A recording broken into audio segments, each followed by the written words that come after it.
उसने वो सारी सुविधा जो घर में होती है वो सारी सुविधा वसुदेव देवकी को दी, इसलिए उनके लिए वो जेल नहीं बल्कि वो घर है। बस अब बंद कर दो, सब पी चुके हैं, बंद कर दो, गड़बड़ कर दो।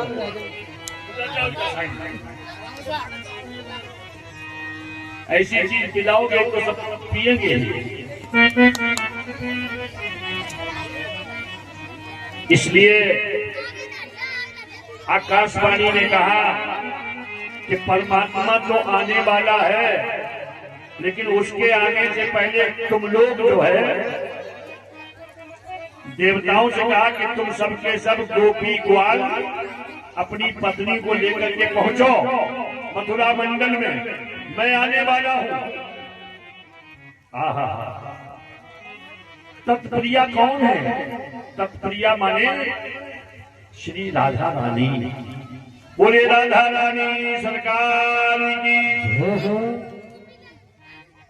भगवान की आह्लादनी शक्ति राधा जी वृषभानु नंदनी बनकर के बरसाने में आ रही है, इसलिए तुम भी अपनी देवियों को लेकर के उनकी रक्षा के लिए चलो ब्रजमंडल में। तो देवी देवता एकदम प्रसन्न होकर के ब्रजमंडल में मथुरा मंडल में अवतार लेने लगे। अब आगे देखिए क्या होता है। मथुरा के राजा हैं उग्रसेन और इनकी पत्नी का नाम है पवन रेखा। ये पवन रेखा गर्भवती थी। इनके मन में आया दोपहर में इनके मन में आया कि मैं भ्रमण करने जाऊं बगीचे में। अब बताओ, दोपहरी में बगीचे में कोई नारी अगर भ्रमण करने जाती है तो शास्त्रों में मना किया गया है। देखो, 3 समय में माताओं को घर से बाहर नहीं जाना चाहिए। वो 3 समय कौन से हैं? और विशेष तौर से गर्भवती माता को तो बिल्कुल ही नहीं जाना चाहिए। जो माता गर्भवती है उसके लिए कहा गया है कि दोपहर में और बगीचे में और संध्या के समय घर से बाहर पांव नहीं निकालना चाहिए, क्योंकि दोपहरी में प्रेतों का समय होता है और इसीलिए 12 का जो समय रखा जाता है 12 का समय बचाया जाता है। कोई भी क्रिया करो 12 के बाद या 12 से पहले, ठीक 12 बजे दोपहर में ये कोई क्रिया नहीं की जाती। केवल विश्राम करो, भगवान का स्मरण करो। तो दोपहरी में प्रेतों का समय होता है। प्रेत घूमते रहते हैं, न जाने किसी प्रेत की छाया पड़ जाए। और संध्या के समय भ्रमण करते हैं। एक बात ध्यान रखना, क्योंकि तुमने गुरु किया है, कभी भी सूर्यास्त के समय भोजन मत करना। जब सूर्यास्त हो उस समय भोजन मत करना। या तो सूर्यास्त से पहले भोजन करो या फिर सूर्यास्त के बाद आरती पूजा संध्या हो जाए इसके बाद भोजन करो। नहीं तो भगवान शंकर के रुद्र जो गण है वो चक्कर लगाते हैं और ये देखते हैं कि कौन चिंतन कर रहा है, कौन भोजन कर रहा है, कौन व्यसन कर रहा है। उसको उसी के हिसाब से परिणाम देते हैं। तो इसलिए दोपहरी में, संध्या के समय और बगीचे में कभी भी गर्भवती नारी को घर से बाहर नहीं जाना चाहिए।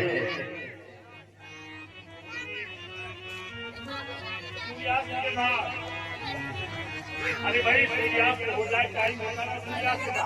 अब इस समय सूर्यास्त जो है 7 बजे होता है इस समय।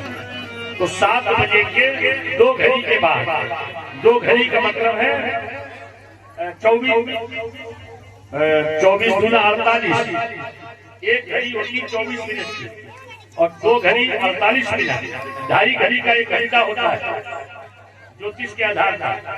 तो सूर्यास्त के 2 घड़ी के बाद आप भोजन करें। 7:30, 8 में करो। तुमने देखा हम लोग सब करते हैं भोजन, कभी देखा सूर्यास्त के समय हमेशा संध्या आरती करते हैं? ऐसा नहीं कि हम सूर्यास्त के समय भोजन करें। तो मैं चर्चा कर रहा था, ये जो पवन देखा है, दोपहर में जब ये निकली, भ्रमण करने गई, तो सज्जनों एक दुर्बलिक नाम का राक्षस उसकी छाया पड़ गई। और दुर्बलिक नाम के राक्षस की जब छाया पड़ी, उसके गर्भ में बालक था पवन रेखा की।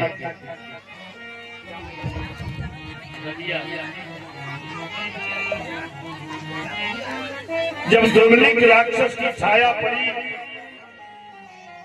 और जब वो बालक ने जन्म लिया, पंडित जी से कुंडली दिखाई महाराज उग्रसेन ने कि हमारे घर में बच्चे का जन्म हुआ है, देखो ये कैसा होगा। पंडित जी ने जब कुंडली देखी, क्योंकि मथुरा मंडल के कुलगुरु थे गर्गाचार्य जी, तो गर्गाचार्य जी ने जब कुंडली देखी तो बोले हो तेरे इस बालक का तो बड़ा विचित्र ढंग दिख रहा है। बोले कैसा? बोले ये बालक सत्यानाशी है, ये बालक तुम्हारे वंश का सर्वनाश कर देगा। बोले कि मैं तो फिर मैं व्यवस्था क्या करूं? बोले व्यवस्था कुछ नहीं, केवल एक ही उपाय है कि इस बालक को कहीं किसी और के हाथ में दे दो। अब भैया कौन देगा ऐसे? जिसे मालूम हो जाएगा कि सत्यानाशी है तो कौन अपने घर में रखेगा? उग्रसेन ने क्या किया? बोले किसी को नहीं देंगे, किसी को नहीं देंगे। लत्ता पत्तों में उसे लपेटा और लपेट करके जमुना जी ने बहा दिया।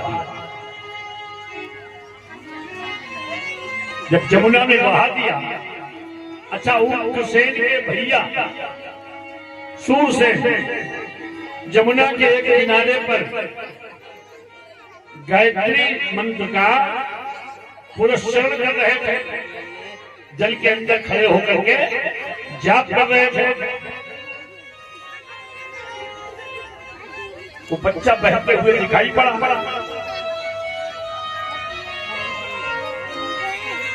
तो सूरसेन ने उस बच्चे को निकाला और निकाल करके अपने घर ले आए। अपनी पत्नी से बोले कि हमें तो जमुना मैया ने फल दे दिया। क्या दे दिया? बोले बालक दे दिया। बड़े खुश हैं। अच्छा एक बात बताएं, इधर देखो भाई, घर में अगर बेटा पैदा हो तो बड़े खुश होते हैं लोग, खुश होते नहीं। अगर बेटा अनुकूल हो गया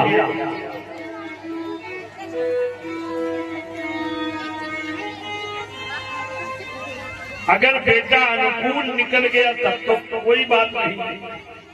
और अगर बेटा दुष्ट निकल गया तब लोग क्या कहते हैं, जाते हैं तो अच्छा हम बिना बेटा के ठीक। सूरसेन आज बड़े खुश हैं कि हमें तो बालक मिल गया, लेकिन इसका नाम क्या रखा गया? पंडित जी ने देखा ज्योतिष, बोले इसकी कुंडली ये कहती है ये मार काटने सबसे ज्यादा इसकी रुचि है, ये राक्षस है, इसका नाम कंस है। कंस जुल्म करा ज्यादा। कंस का मतलब होता है पर बिंद का के ऊपर बिंद है, तभी तो कंस कहा गया। अगर बिंद हटा दे तो कस रह जाएगा, और कस का मतलब है कसौटी। कसौट साग भी जो ब्रह्म यानी बिंद जो है वो ब्रह्म है, उस ब्रह्म को जो ना पहचाने उसी का नाम कंस है। बेटा बन जाओ मान तेरा नन्ना ले लूंगा।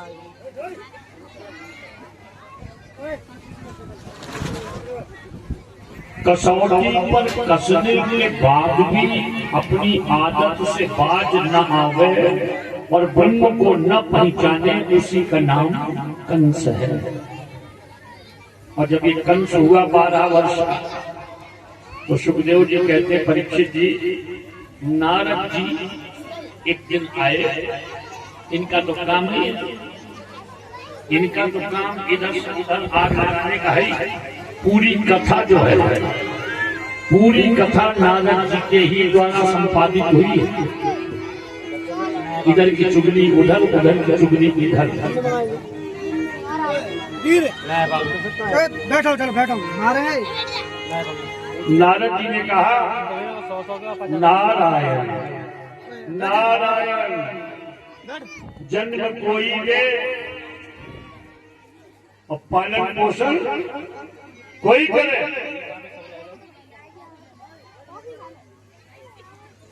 नारद जी ने कहा अरे जन्म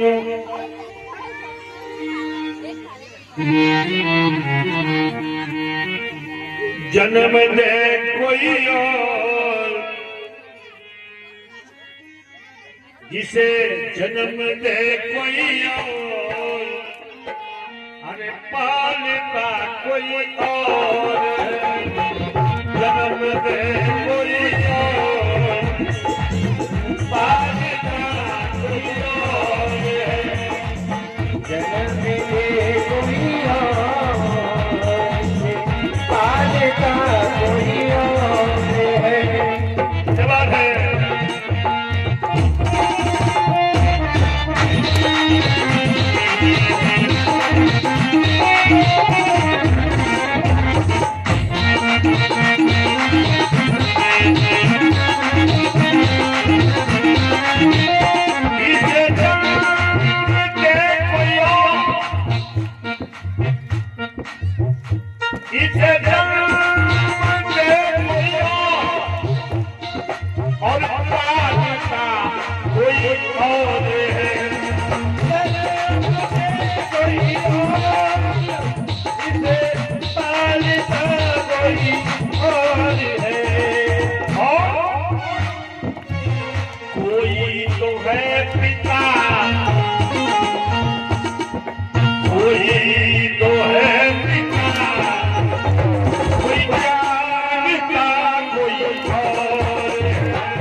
विधिना कभी विचित्र है, इसे जानता कोई और विधिना।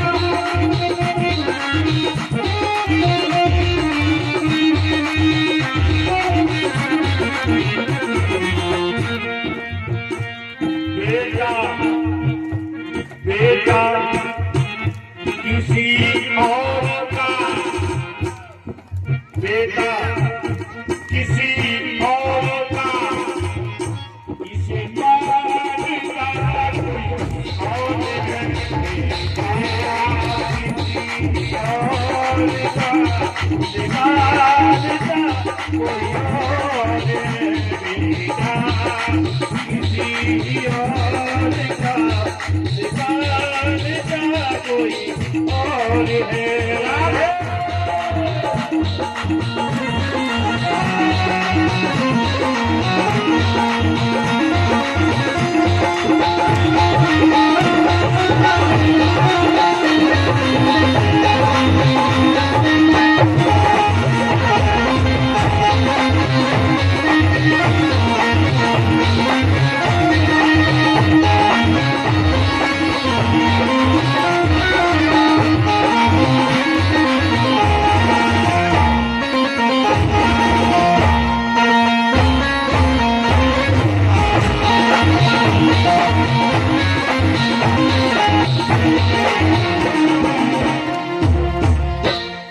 बेटा किसी और का, इसे मानता कोई और है। हाँ, जन्मा किसी और ने, इसे पालता कोई और है। जन्म जो दिया था उग्रसेन की पत्नी पवन रेखा ने, और पाल रही सूरसेन की पत्नी। नारद जी यही सब गाना गा रहे थे, नारायण नारायण कहीं जन्मे कोई पाले। कंस 12 वर्ष का था उस समय। तो कंस ने कहा, बाबा ये बताओ, तुम हमारे सामने ये बात कह रहे हो कि इसे जन्मा किसी और ने, पाले कोई और, कौन है वो? नारद जी बोले वो है तो तुम ही, लेकिन हम बताना नहीं चाहते। और तो उसमें क्या बताइए बाबा, तुमने ठीक किया। बोले तुम्हारे पिताजी ने तो तुम्हें जमुना जी ने बहा दिया था, ये तो तुम्हारे चाचा जी सूरसेन वो तुम्हें ले आए। चाची ने तुम्हें पाला है, माता जी ने तो तुम्हें बहा दिया। कंस ने कहा, गुरु जी तुम तो मेरे गुरु हो। अब ये पता ही नहीं ये गुरु नहीं है, ये मालूम नहीं कि ये गुरु जी नहीं है, ये तो सत्यानाश कराने के लिए ही आए हैं। अच्छा, दुनिया में ऐसे बहुत से गुरु हैं। कैसे गुरु? भैया, एक तो गुरु वो होते हैं, बोले आजकल गुरु बन रहे हो, आजकल गुरु बन रहे हो। जब कोई ऐसे किसी से कहे तो समझ लो कुछ खेल बनने वाला है। या दूसरे कोई दमंग वैसा आदमी आता तो कहते और गुरु, और गुरु। लेकिन वाकई में जो गुरु होता है वो सत्यानाश थोड़े कराएगा। ये सत्यानाशी देवर्षि नारद और भगवान की इच्छा से ही आए हैं। ये भी नहीं कि अपनी इच्छा से आए हो। और भगवान राक्षसों का जो विनाश करते हैं वो ऐसे ही करते हैं, किसी न किसी बहाना को लेकर के ही करते हैं।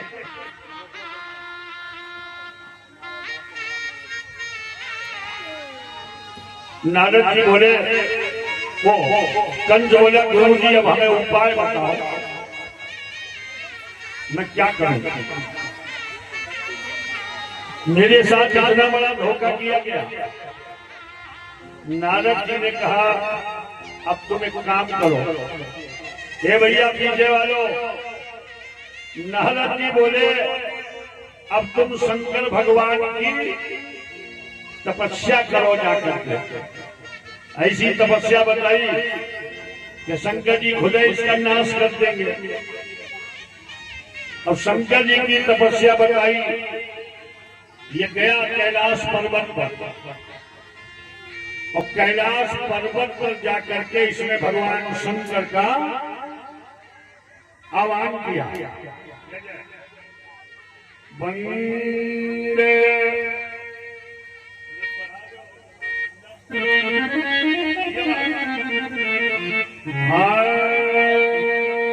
वंदे विषधर व्याल विभूषण विष्णु वक्षसारी ज्ञानी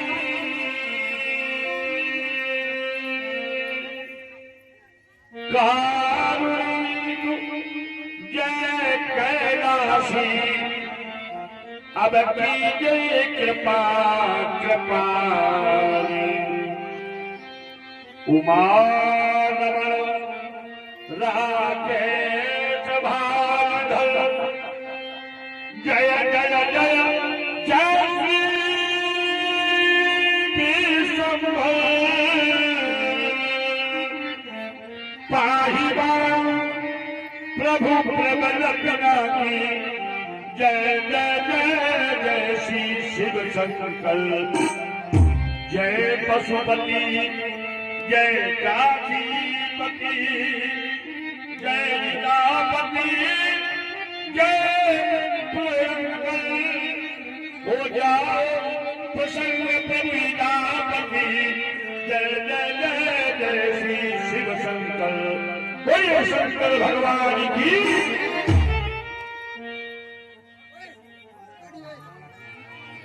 एक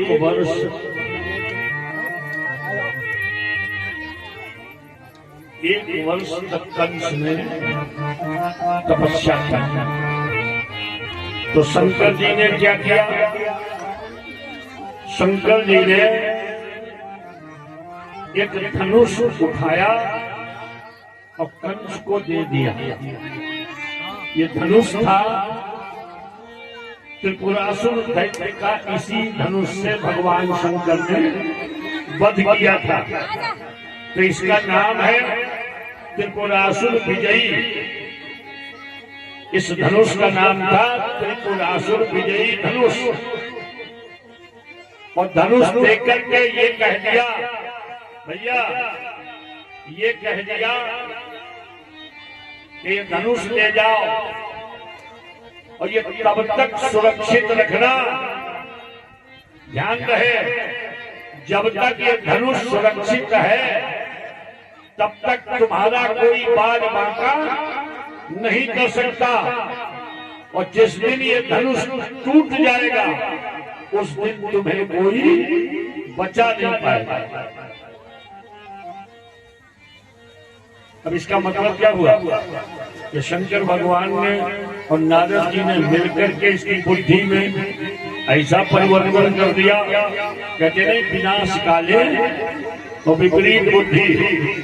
कंस इतना ज्ञान नहीं है कि संसार की सारी वस्तुएं नाशवान है। एक न एक दिन तो धनुष टूट ही जाएगा। कंस क्या समझ गया कि न धनुष टूटेगा और न हम कभी मरेंगे। क्या योजना बनाई है। और जब से कंस आया धनुष लेकर के बड़ी अच्छी सुरक्षा में धनुष को रखवा दिया। चारों तरफ उसकी पहरा लगने लगा, क्योंकि कंस के प्राण है उसमें। अगर धनुष कोई धोखे में भी तोड़ देगा तो कंस का जीवन समाप्त हो जाएगा। और इसलिए ये बच्चे बार बार उठते हैं, बार बार बैठते हैं, एक बार बैठ ही नहीं पाते।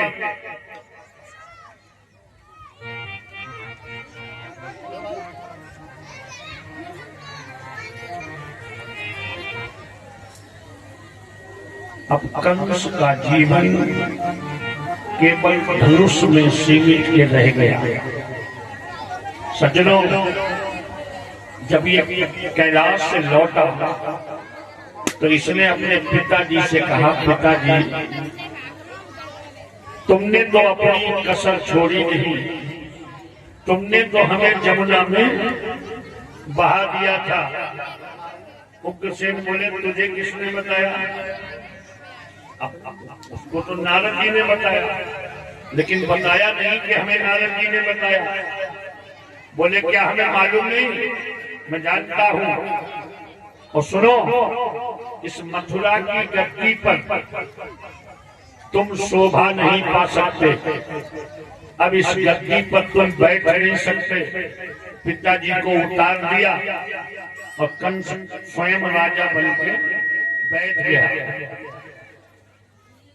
और सबसे पहला कानून इसने बनाया कि जिन ब्राह्मणों के कहने से तुमने हमें जमुना में बहा दिया था, आज से ब्राह्मणों की पूजा बंद। पहला कानून कंस का यही था। दूसरा कानून, कोई भी, ये भैया, कोई भी ब्राह्मणों को भोजन नहीं कराएगा। समझ गए? आपसे भोजन बंद। आज से ब्राह्मणों का भोजन बंद कर।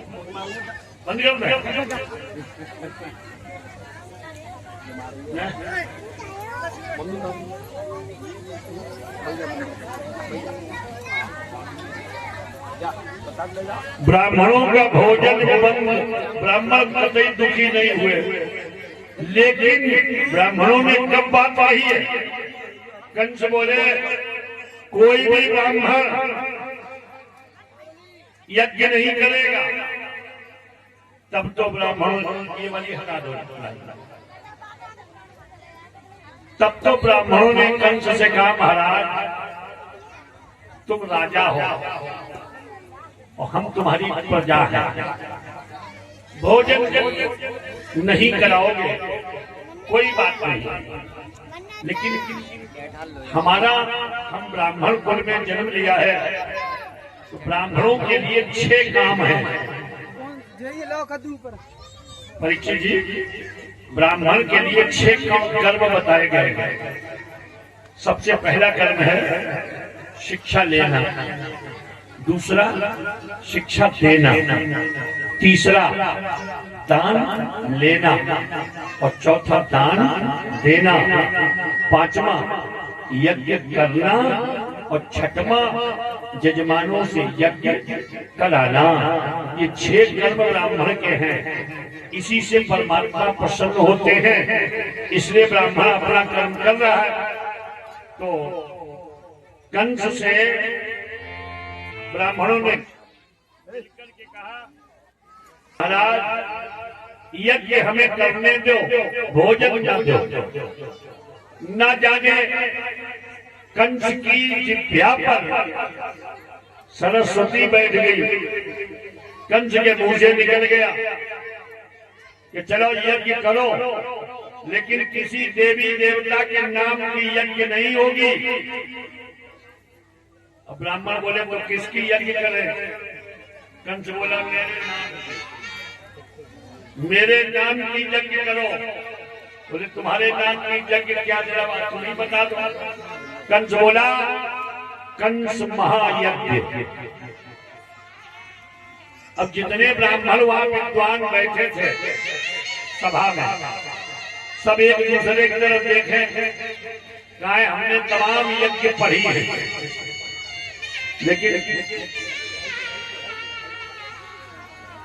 लेकिन कंस महायज्ञ हमने आज तक पढ़ी नहीं है।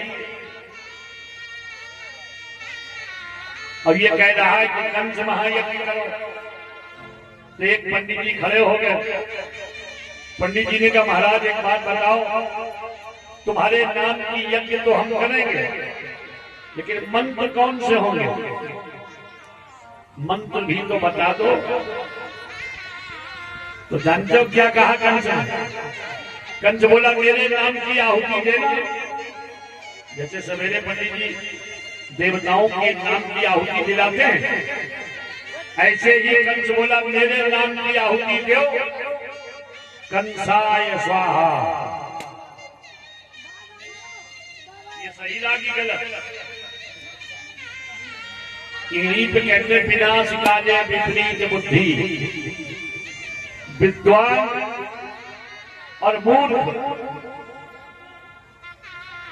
मूर्ख आदमी अपनी वाणी से उल्टा सीधा बोल जाएगा, विद्वान अपनी वाणी से उल्टा सीधा नहीं बोलेगा, लेकिन बुद्धि का प्रयोग करेगा। कंसाय स्वाहा। जितने ब्राह्मण थे उन्होंने आपस में विचार किया कि संस्कृत इसको आती नहीं, तभी इसने कहा कंसाय स्वाहा। और संस्कृत नहीं आती है, संस्कृत में व्याकरण बहुत मुख्य चीज होती है, और व्याकरण में जब विभक्ति, कुछ पढ़े लिखे लोग बैठे हैं समझ रहे होंगे, तो रूप जब बताए जाते थे पहले कक्षा 6, 7, 8 की जो संस्कृत होती थी, हल्की संस्कृत मानी जाती थी। हम लोगों की तो वैदिक संस्कृत है, बहुत क्लिष्ट संस्कृत है, लेकिन जो पौराणिक संस्कृत है वो सरल होती थी, और उसमें रूप बताए जाते थे, विभक्तियां होती थी। तो कंस पहली विभक्ति, कंसाय दूसरी विभक्ति, और कंसस्य तीसरी विभक्ति। अब तीनों विभक्ति जब है तो अर्थ भी अलग अलग है। कंस का मतलब है कंस, और कंसाय का मतलब है कंस के लिए, और कंसस्य, बात समझ आ रही है? कंसस्य का मतलब है कंस को ही स्वाहा। तो पंडितों ने कहा हम कंसाय क्यों कहेंगे, इसका नाम आ जाए हम तो कंसस से कहेंगे, इसी को स्वाहा करेंगे। और आहुति लगने लगी, कंसस से स्वाहा, कंसस से स्वाहा। को ये पता ही नहीं, ये विभक्ति बदल गई। जब विभक्ति बदली तो अर्थ भी बदल जाना स्वाभाविक बात है। और जैसे जैसे आहुतियां लगी कंस के विपरीत, तो राक्षस मंडली एकदम अपने आप मरना शुरू हुए, कंस की कमजोरियां शुरू हो गई, लेकिन कंस को होश नहीं। देवमंडल मजबूत हुआ, राक्षस मंडल कमजोर हुआ इन यज्ञ की आहुति से।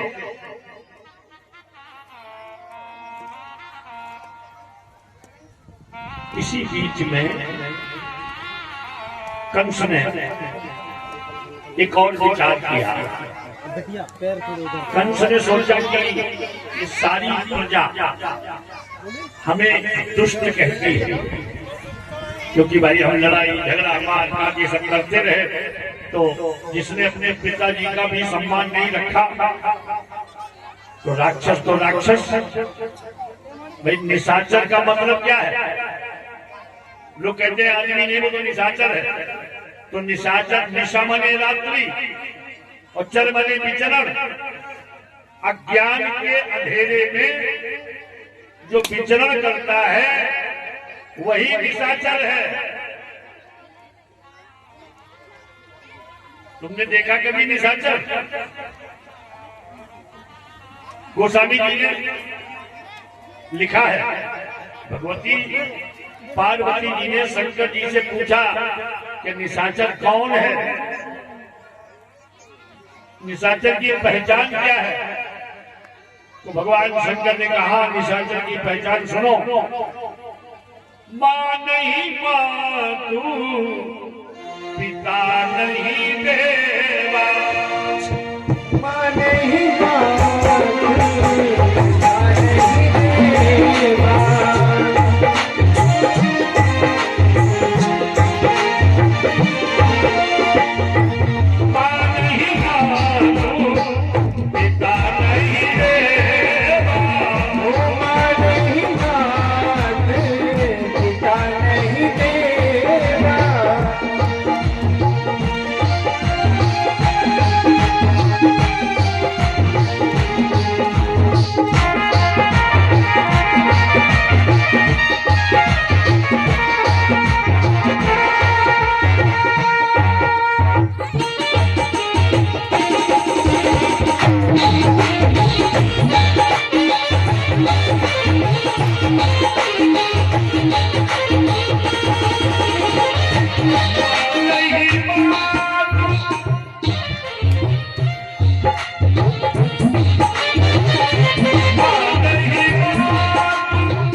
पिता नहीं देवा, न माता को माने, न पिता को माने, न देवी देवता माने, और उनके बाबा जी से ही सेवा करा ले।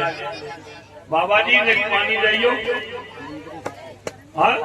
बाबा जी नल के पास खड़े हैं कमंडल अपना भरने के लिए, और तुम पहुंच गए बाल्टी लेके। फिर बाबा जी ने चला दी, बाबा जी ने तुम्हारी बाल्टी और भर दी। साधु से करवामई सेवा, बोले जिनके जे आचरण भवानी, सो जानो निश्चर सब प्राणी। वो निशाचर है, सेवा न करे, उल्टी सेवा करावे। तो कंस ने विचार किया कि लोगों की दृष्टि में हम निशाचर हैं, हम अन्यायी हैं, कुछ ऐसा भी काम करें कि लोगों को हमारे प्रति थोड़ा प्रेम जगे, थोड़ी श्रद्धा बढ़े। तो इसने क्या किया, अपनी चचेरी बहन देवकी का विवाह वसुदेव जी के साथ में इसने किया, और विवाह करके बोले हम तो इसके घर तक पहुंचाने जाएंगे। अपना रथ हाँकने लगा, वसुदेव देवकी को बैठाया और उसके ससुराल तक भेजने जा रहा था। उसी समय देवताओं में खलबली मची। खलबली इसलिए मची कि जब इसने विदा किया कंस ने, तो आंसू बहाए, तो रोने लगा। तो दुनिया के लोगों ने कहना शुरू कर दिया कि अब तो कंस दयावान हो गया, देखो कैसे बहन देवकी का विदा करते समय कैसे रो रहा है। अब तो इसे दया आ गई। देवताओं ने सोचा अगर कंस को दया आ गई भगवान के अवतार में, फिर देर हो जाएगी, इसलिए इसके अपराध को बढ़ते ही रहे, क्योंकि अपराध जब बढ़ते हैं तभी भगवान का अवतार होता है। तुरंत आकाशवाणी हुई, देवताओं ने आकाशवाणी की, अरे ठहरो, सावधान। जिस बहन को बड़ी श्रद्धा से तो विदा करा करके लिए जा रहा है, इसी बहन के 8वें गर्भ से तेरे काल का जन्म होगा, सावधान। अस्यास्तमो गर्भो हन्तः याम भासे अबुध, अरे अबोध, अरे मूर्ख, इसी बहन के 8वें गर्भ से तेरे काल का जन्म होगा। तुझे होश नहीं है। और जैसे ही इसने आकाशवाणी सुनी, सारा प्यार गायब हो गया, न जाने प्रेम कहां चला गया। एक क्षण में तलवार खींची और देवकी के केस पकड़े, रथ से घसीट लिया और मारने के लिए तलवार जैसे उठाई। वसुदेव जी बोले ठहरो। अब देखो, हर किसी को हमें शिक्षा मिलनी चाहिए इस कथा से। कंस मूर्ख है और वसुदेव विद्वान है। मूर्ख आदमी के हाथ में हथियार हो और कोई आदमी उसे चुनौती दे दे, कोई आदमी उसे चुनौती दे दे कि बात वाले हो तो बात के दिखाओ, और मूर्ख आदमी हाथ में हथियार है तो क्रोध होना भी स्वाभाविक है। और अगर कहीं क्रोध में उसने चला दिया फिर क्या रह जाता है? पछताने के अलावा कुछ नहीं रह जाता। थाना अदालत होती रहती है, बाद में बर्बादी तो होती है। इसलिए विद्वानों से ये सीख लो कि आप ऐसी लड़ाई कभी नहीं लड़ेंगे। मारपीट की लड़ाई में हमेशा बर्बादी के अलावा कुछ नहीं मिलता। और इसलिए वसुदेव जी ने बड़ी मीठी भाषा में कंस से कहा कि देखो तुम तो वीरों के वीर हो,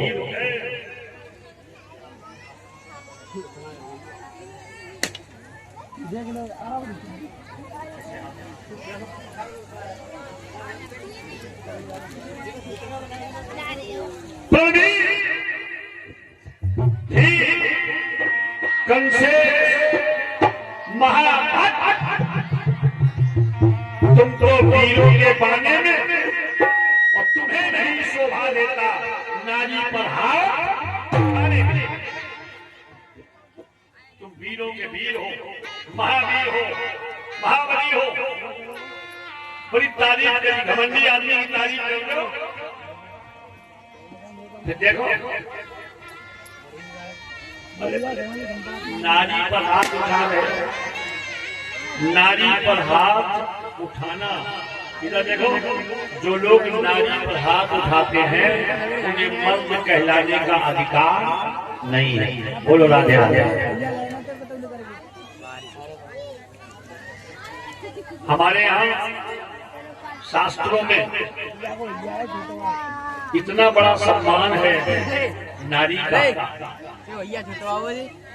लिखा हुआ है कि जहाँ नारी का आदर होता है, जहाँ नारी का सम्मान होता है, यत्र नारी पूज्यन्ते तत्र देवता निवसन्ति। जहाँ पर नारी की पूजा होती है वहाँ देवता निवास करते हैं, वहाँ नारायण वास करते हैं, और जहाँ नारायण वास करते हैं वहाँ लक्ष्मी वास करती है। इसलिए हर घर में नारी का आदर होना चाहिए। माताओं तुम्हारे पक्ष की बात है। बोलो राधे राधे।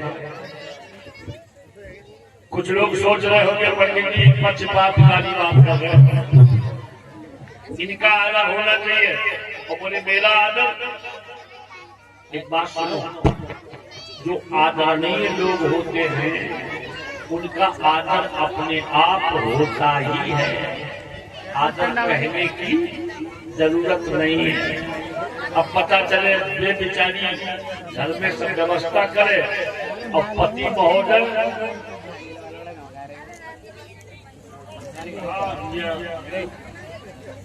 आदर होगा, बोलो आदर होगा, नहीं होगा। रामायण कहीं पर भी ये नहीं लिखा है कि नारी का अपमान हो। कई बार लोग कहते महाराज जी रामायण में तो चौपाई लिखी है, लोगों को याद आ जाती है वो चौपाई जब ये प्रसंग होता है। तो कई लोग कहते नहीं महाराज जी रामायण में तो लिखा है, लेकिन जो रामायण में लिखा है उसे तुमने समझा नहीं। क्या लिखा है मैं बोल रहा हूँ, जरा सुनो। इस चौपाई को लेकर के तो बड़े बड़े नेताओं ने रामचरितमानस को अपमान करने का तमाम प्रयास किया, लेकिन अच्छे विद्वानों ने जब उनकी खटिया खड़ी कर दी, उन्हें उनकी औकात दिखा दी कि रामायण का अपमान तुम करोगे ना। चौपाई क्या कहती है, देखो मैं हर एक एक शब्द समझाऊंगा, शर्त एक है कि थोड़ी शांति रखना, एक एक बात समझ में आएगी। रामायण में लिखा है अरे ढोल कमार सूत्र पर सुनारी, सूत्र पर सुनारी, ढोल कमार सूत्र पर सुनारी।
5 चीजें हैं, ढोल, गमार, शूद्र, पशु, नारी, और सबके लिए शब्द एक ही है।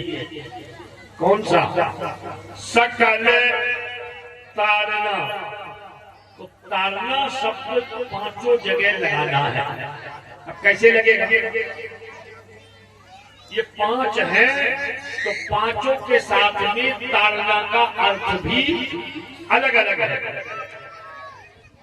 ढोल, जैसे ये ढोल है, ढोलक है, इसमें तारना का अर्थ है कसना। जब तक ढोलक कसी नहीं जाएगी तब तक इसमें से मन चाहिए ध्वनि नहीं आएगी। बात खत्म। तारना, ढोलक। एक दूसरा गमार। गमार माने क्या होता है? गमार का मतलब है अज्ञानी। अज्ञानी, और अज्ञानी को काहे की जरूरत है? ज्ञान की। अज्ञानी को ज्ञान की जरूरत है, इसलिए गमार के साथ में तारना का अर्थ है ज्ञान। बात खत्म। अब तीसरा शब्द है शूद्र।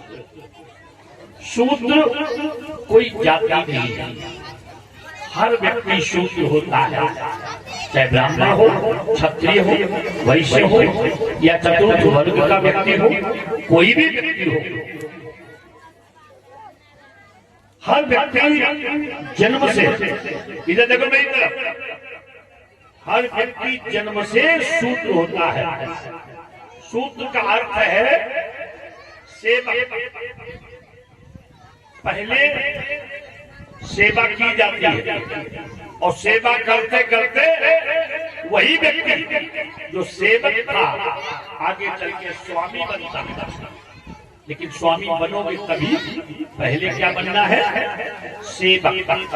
तो शूद्र का मतलब है सेवक, और सेवक के साथ में तारना का अर्थ क्या है? कि सेवक अगर अपने स्वामी की सेवा से वंचित होता है तो स्वामी अपने सेवक को डांटता है। तो यहाँ तारना का अर्थ है डांटना। ढोल, गमार, शूद्र। चौथा शब्द है पशु। पशु के साथ में तारना का अर्थ है इशारा। जैसे पुराने जमाने में खेती बैलों से होती थी, बैलों से, और जब जुताई करते करते करते करते आगे गए और आगे से फिर इधर मोड़ना होता था, तो बैलों से क्या बोलते थे? क्या बोलते थे भैया? जिन्होंने हल चलाया उन्हें मालूम होगा कि बैल भैया घूम जाओ, ऐसे बोलते थे। ऐ बैल भैया तुम घूम जाओ, ऐसे तो नहीं बोलते थे। पनेठी हाथ में है और कहते थे तकी तकी तकी। और ये आह का जो शब्द है, ये शब्द बैल समझ लेता था कि अब हमें घूमना है, तो इशारा होता था। तो पशु के साथ में तारना का अर्थ है इशारा। अब 5वां शब्द है नारी।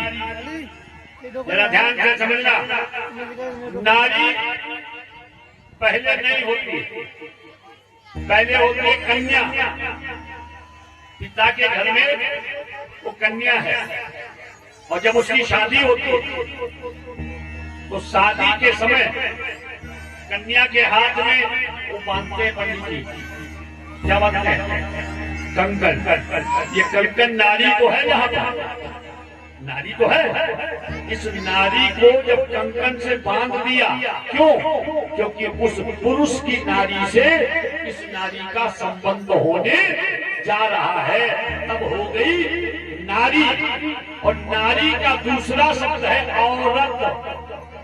औरत, इसका अर्थ होता है और का रक्त। जो नारी बनकर के आई है, रक्त तुम्हारे परिवार का नहीं है, ये रक्त किसी और का है, तो भैया जब रक्त और का है तो गुण भी और के ही तो होंगे। अब तुम्हारे गुण अलग होंगे। और पंडित जी से क्या मिलवाते हो? गुण ही तो मिलवाते हो। इनके गुण कितने, इनके गुण कितने हैं। तो जब दोनों गुण मिल जाते हैं तब शादी होती है, तब जीवन की गाड़ी चलती है। और इसलिए कल हमारे आचार्य जी ने आपको समझाया था, दो प्रकार की सृष्टि जगत में, एक पुरुष एक नारी। और कर दो बाबा तुम्ही फैसला किसका पलड़ा भारी। और परिणाम क्या निकला था? बोले दो प्रकार की सृष्टि जगत में, एक पुरुष एक नारी, और दोनों योगी रहे बराबर, दोनों है पर भारी। नारी पुरुष ये जीवन रूपी गाड़ी के दो पहिए, और दोनों पहिए रहे बराबर। किसको छोटा कहिए? नारी बिना ये पुरुष अधूरा, तो पुरुष बिना ये नारी। और मेरी समझ में ऐसा आवे कि पुरुष बनाना नारी, दोनों के गुणों का सामंजस्य बिठा लेना। यहाँ पर ताड़ना का अर्थ है सामंजस्य बिठाना। बस बात खत्म। तब बाबा ने लिखा, ढोल कमार शूद्र पशु नारी, सकल ताड़ना के अधिकारी। अब फालतू में चौपाई में ये घूम रहे, पूरे रामायण में लिखी ढोल कमार शूद्र पशु नारी और गाय लाठी। ये क्या हुआ? ये तो बेवकूफी होगी। माताओं पर हाथ उठा देना लक्ष्मी का ह्रास होता है। और हम पुरुषों को भी चाहिए कि माताओं की भावना का आदर करें। हम भी अपने गलत आदतों में सुधारना में घर को घर समझें कि माताएं घर को स्वर्ग बना देंगी, और ये अपनी पे उतारू हो जाए तो घर को नर्क बना देंगी। समझ गए बात मेरी? हाँ, हमने बाजी बाजी में क्या कहने तुम्हें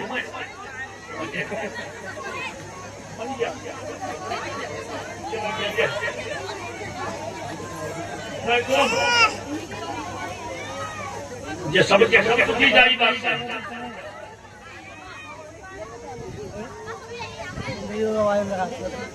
तो इसलिए कभी नारी को न गाली गलौज करो, न लाठी डंडा मारो, केवल प्यार की भाषा में।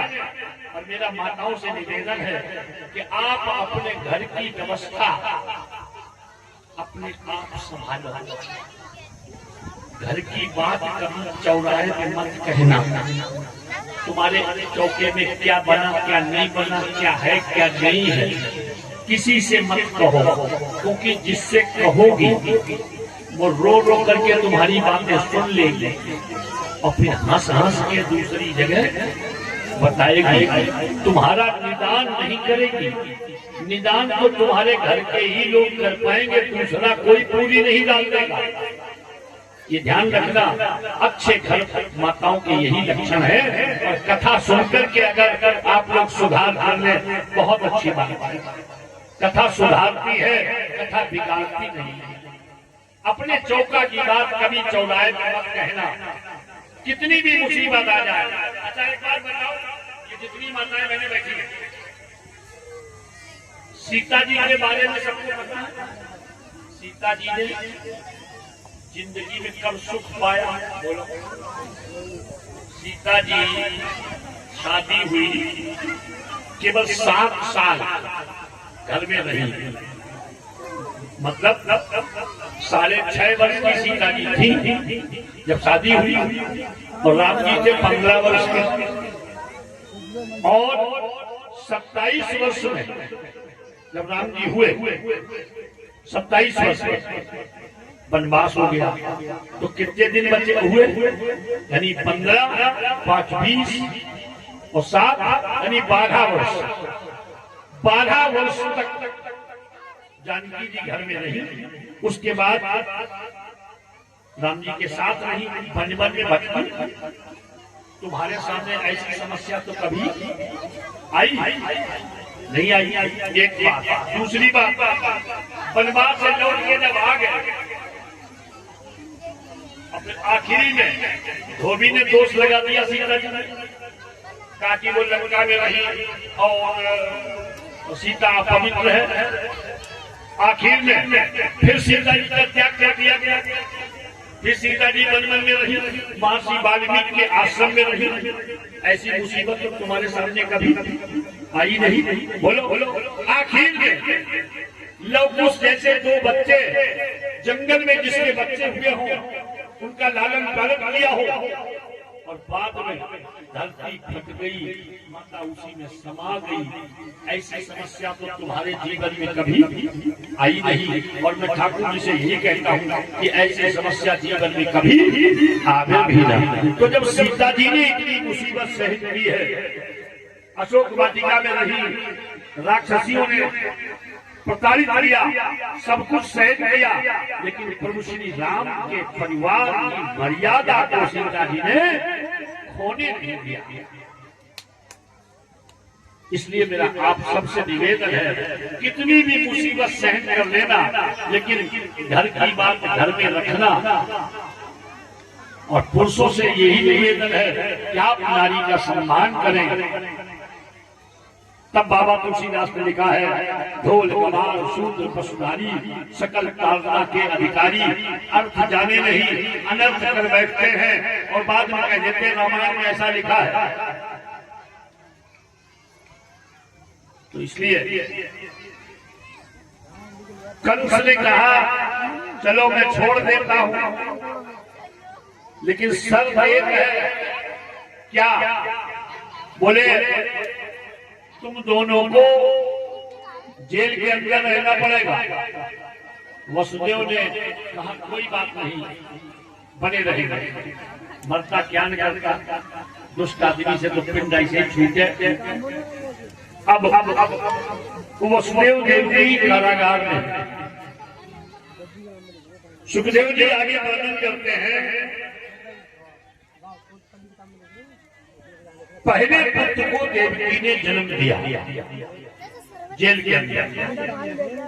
जब पहला पुत्र जन्मा और ये कह दिया था वसुदेव जी ने कि 1 से लेकर के 8 तक जितने भी बच्चे जन्म देंगे वो हम तुम्हारे पास पहुंचाते रहेंगे।